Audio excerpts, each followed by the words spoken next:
Hey guys, Bernardo here. Last in, first out. This might sound weird, but this is how mind works when it comes to changing habits. Today, we'll be discussing sustained behavior change, how hard it is to change habits, and how much harder it is to sustain such change. As Dan Ariely stated in his amazing TED Talk, there will always exist a massive gap between where we are and where we think we could be. Behavior change is a very well documented subject, and there are so many interesting experiments around this subject. And even though most research shows that people do clearly understand the benefits of changing behavior, research always shows that sustaining change through willpower only is almost impossible.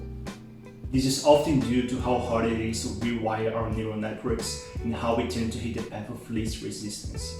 Everyone would love to exercise 5 days a week, eat a plant-based diet, and meditate every day. However, even when we think we have the willpower to try these new routines, the stick-to-itness factor is often the hardest one. But why, and how can we cope with that?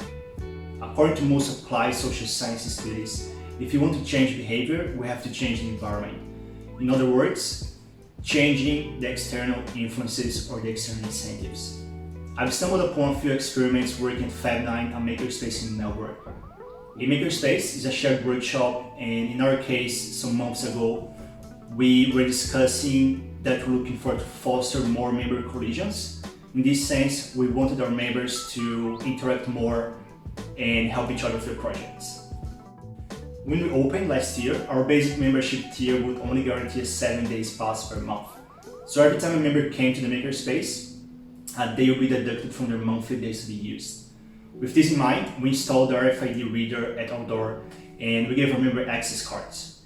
Through some API integration on the back end, we started to take a peek at the average user cycle, plotting some graphs and checking the numbers. Around the same time, I had a chance to read Lee Jin's and Andrew Chen's Power User Curve article. After discussing internally, we decided to run an experiment and remove the monthly cap as a whole.